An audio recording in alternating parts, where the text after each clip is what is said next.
কংগ্রেসকে 42টা ভাবতে হবে। তৃণমূল কংগ্রেস তার আগেই দেওয়াল এখান থেকে না, নিশ্চয়ই, ডেফিনেটলি আমাদের যে জোরে চলছে কিছুদিনের ভেতরে দেখতে পারবেন পুরো রিকভারি হয়ে গেছে। আমরা একটা সাংগঠনিক দল, সংগঠনই প্রার্থীকে জেতায়, সময় দিন দেখবেন রিকভারি ঠিক হয়ে যাচ্ছে। ঠিক আছে। পশ্চিমবঙ্গ থেকে মোটামুটি বিজেপি কটা সিট পাচ্ছে আসা সম্ভাব্য? মিনিমাম 35। ঠিক আছে, ধন্যবাদ। প্রথম কারণ হচ্ছে আমাদের গত পরশু দিনে রাত্রি 9টার সময়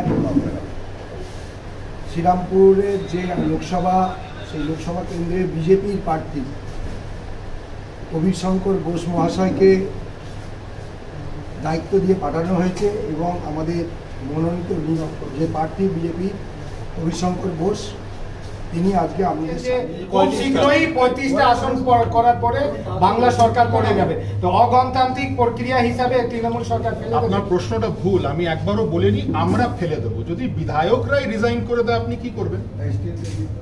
আপনার প্রশ্নটাই ভুল, বিধায়করাই রিজাইন করে দেবে। দাদা, শ্রীরামপুরবাসীর জন্য আপনার মাস্টার প্ল্যানটা কি এই নির্বাচনের পরে? আমরা ম্যানিফেস্টো বার করব। শ্রীরামপুরবাসীরা যাদের প্রতিনিধি বলুন, কবিতা বলবো। আজকে আমরা শ্রীরামপুর সাংগঠনিক জেলার অফিসে আপনাদের সাথে যারা সাংবাদিক আমাদের বন্ধুরা আছে তাদের সাথে এই প্রথম প্রেস মিট আমরা বসছি। দল যেই দায়িত্বটা আমায় দিয়েছে, নরেন্দ্র মোদীজি এবং বিজেপির শীর্ষ নেতৃত্ব এই সিদ্ধান্ত নিয়ে আমাকে এই লোকসভা 2024-এর লোকসভায় শ্রীরামপুর ভোট বাক্সে এবারে মন্ত্রীরা জেলে কেন গেছে? তৃণমূলের অধিকাংশ বিধায়ক, বড় বড় মন্ত্রী, ক্যাবিনেট মন্ত্রী, তারা জেলে।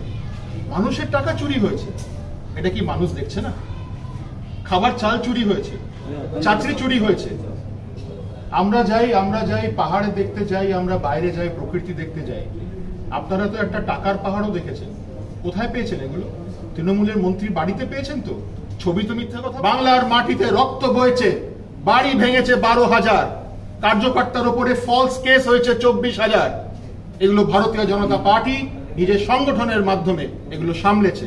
অনেক পরিবর্তন হয়েছে, আর না, বাংলার মানুষ আর সহ্য করবে না। कांग्रेस के राष्ट्रीय प्रवक्ता ने आपके तमलुक के उम्मीदवार रिटायर्ड जस्टिस अभिजीत गांगुली पर यह संगीन आरोप लगाया है कि नाथूराम गोडसे की तुलना गांधी से की है, दोनों में कोई अंतर नहीं रहा। সেফ নিয়ে নেবে কি নেবে, কিন্তু ওনাকে আমি একটা জিনিস আমি ওনাকে বলছি, বিজেপি জিতছে, আপনি যাই বলুন নিজের সুটকেস রেডি রাখুন, এখান থেকে যাওয়ার জন্য প্রস্তুত হন। कभी भी दिल्ली का जेएनयू में